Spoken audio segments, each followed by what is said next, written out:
We begin with a raid in Ripon drawing some outrage tonight. A mother, teen, and 3-year-old child ordered from their home with their hands up, and they say it was all because of fireworks. Thanks so much for joining us tonight at 5. I'm Elizabeth Kling. And I'm Curtis Ming. We're streaming right now on CBS News Sacramento.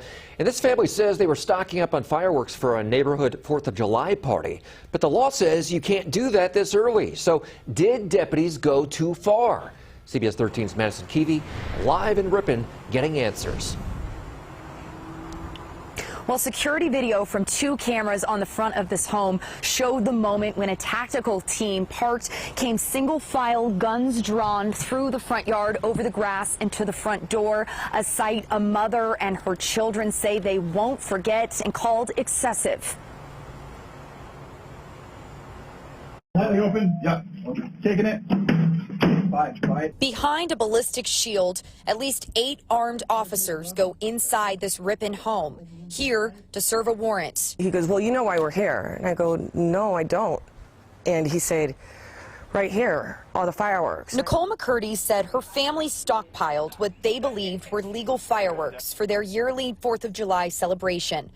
She didn't know they'd broken any laws when they bought early and online. Walking out, I have my son, I have my 3-year-old and my 16-year-old. This moment and what followed is why their family is on edge and left questioning the San Joaquin County Sheriff's response. I don't see any evidence of excessive force depicted in these videos at all, none whatsoever. These moments, less than 2 minutes worth of the tactical team's approach of the house, reviewed by former Sac County Sheriff John McGinnis. The family said it was excessive and disturbing. And experts take it's just protocol. But as I understand it, it calls for searching the specified premises for the specific purpose of seizing unlawful fireworks. Those unlawful fireworks were apparently found there, so the warrant was properly executed. A 3-year-old with his hands up, nearly a dozen armed officers in front of him. Is it considered excessive force? Ask his dad.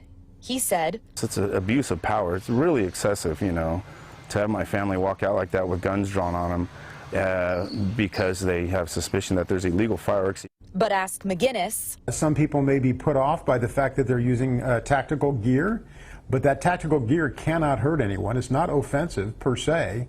It is just the opposite. It's defensive to protect the officer from any kind of an attack that may be levied against them. Now, the family says they're also concerned about their 2 dogs in the backyard that they say officers hit with rubber pellets. We asked McGinnis about that, and while he says he understands that, of course, pets are very much part of families, that if officers felt threatened, that they would react in that way with those non-lethal bullets. Of course, the sheriff's office told us this is under investigation and couldn't confirm anything further than that. So this was handled by protocol, according to John McGinnis. But anytime you see a 3-year-old with their hands up over their heads, it's not going to look all that good. Now, at 4 o'clock, you reported Ripon PD knew this family had the fireworks, saying officers actually stopped by that family's garage before and saw the boxes. So how did this end up becoming a search warrant with guns drawn? Yeah, this is the ultimate question that the family has. They say that those officers that they had met with actually went into the garage here unrelated to the fireworks, never said anything about the date or even checking to see if those fireworks were legal to be in California. So this really came as a shock to them, they said. All right, but we have 2 different agencies here. It looks like the sheriff's department handled that search warrant, but it was the police department they're saying had been in their garage before. So 2 different agencies. Any connection at all? Yeah, not that they're aware. The police, they say, were out here on just totally unrelated, you know, one driving by, checking in on things here unrelated to the fireworks altogether. Another was friendly with this family before, and they said that many law enforcement attend this 4th of July celebration in years past.